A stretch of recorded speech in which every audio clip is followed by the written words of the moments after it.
Oggi voglio parlarvi di un gruppo che ha fatto la storia della musica rock del mondo. Sto parlando di loro.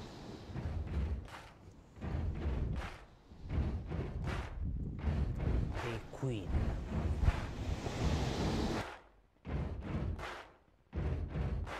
Il 29 novembre è arrivato nelle sale dei cinema italiani uno dei film più attesi, Bohemian Rhapsody. Il film racconta la storia di uno dei gruppi musicali più famosi di tutti i tempi e della vita del suo cantante solista, Freddie Mercury.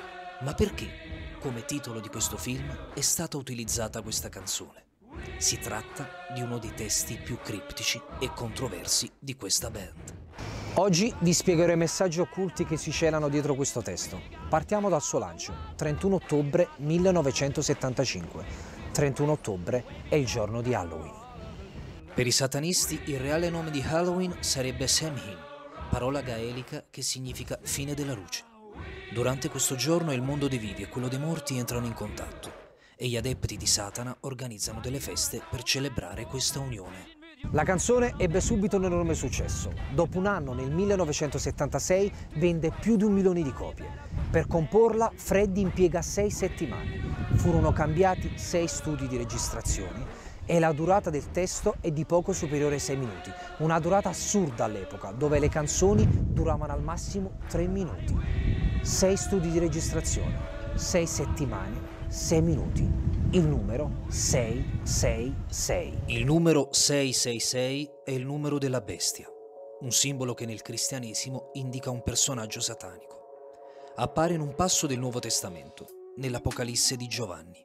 Questo numero è diventato il simbolo del diavolo. Questo testo fu il frutto di un lavoro molto complesso. Non si tratta di una semplice canzone. Questo testo è un'autobiografia. Freddie ci parla di sé. Ci parla di cose che pochissime persone sanno, della sua esperienza con il male, della sua battaglia per salvare la propria anima. Ma partiamo dal titolo. Cosa significa Bohemian Rhapsody? Rhapsody significa rapsodia. Rapsodia è una composizione musicale che non segue uno schema fisso, ma è composto da numerose parti diverse tra loro per ritmo e armonia. Questa canzone è composta da 5 parti. La prima e ultima parte a cappella.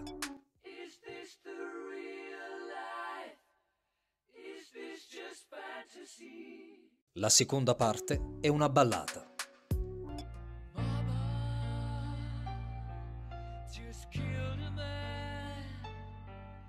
La terza parte è un assolo di chitarra.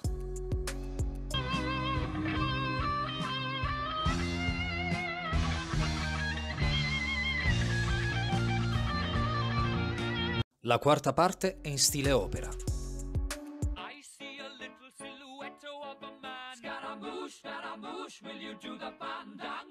La quinta parte è in stile rock.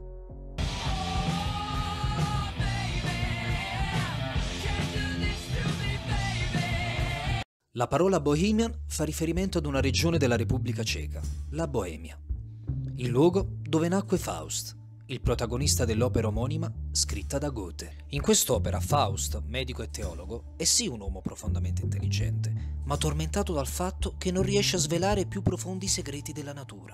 Un giorno Faust viene seguito da un cane fino al suo studio, che si trasforma e rivela di essere il diavolo Mefistofele. Lo stesso gli propone un patto: fargli conoscere le bellezze del mondo e della vita rispetto all'esistenza di insuccessi e insoddisfazioni sperimentata finora dal dotto intellettuale protagonista, in cambio però della sua anima. Faust accetta e da quel momento inizia il suo viaggio con il male, alla ricerca dei più grandi piaceri che il mondo ha ad offrire. Dopo tante esperienze, ma anche tanto dolore, Faust ormai vecchio e stanco, colto dallo sconforto e dal rimpianto per la sua esistenza devota alla magia e agli inganni di Mefistofele. Decide quindi di fare del bene e di dedicarsi ad attività utili per la collettività. Una volta deciso di porre fine alla propria vita, Mefistofele sta per accompagnarlo alla porta degli inferi, ma qui gli angeli lo salvano. Questa storia è molto importante per capire il significato della canzone e la sua essenza. Faust, Mefistofele, Freddie e il suo patto e lotta contro il male. Ma passiamo ora al testo.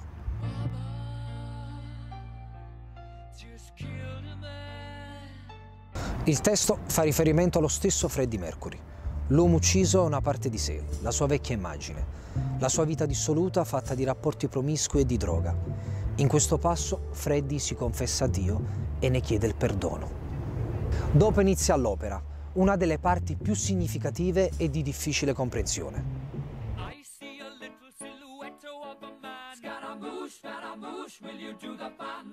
Questa parte potrebbe essere tradotta con scaramuccia, scaramuccia, farai una lotta? Scaramuccia è un personaggio della commedia dell'arte associata al litigio, ma questa parola significa anche scontro armato. Ancora una volta si riferisce ad una lotta interiore che Freddy sta vivendo in quel periodo.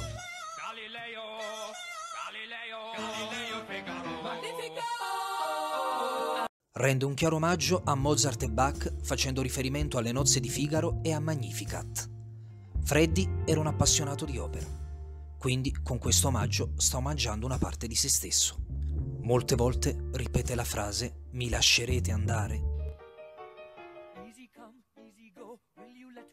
E la risposta è Bisbillah, nel nome di Dio, no, non ti lasceremo andare.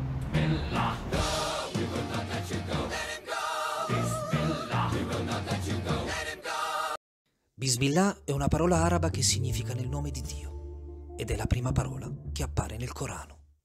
Qui c'è un messaggio occulto e molto profondo.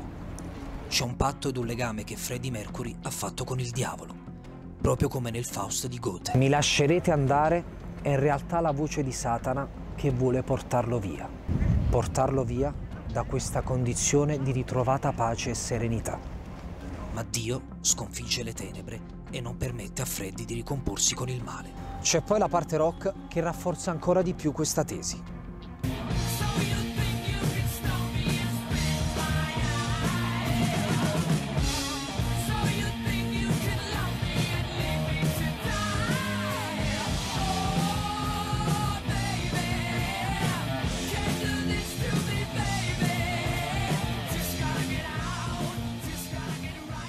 In molti pensano che sia Freddy a parlare. In realtà non è così.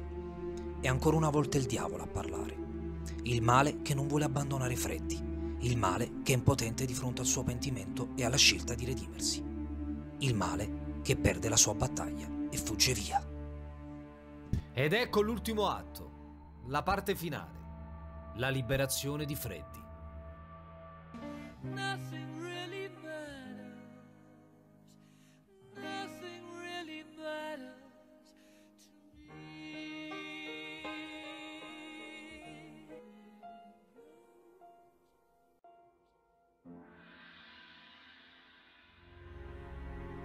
La canzone termina con il suono di un gong. Secondo la tradizione cinese, il gong è uno strumento capace di curare le persone che sono impossessate da un demone. In questo finale, i demoni di Freddy sono andati via e lui può finalmente vivere la sua vita.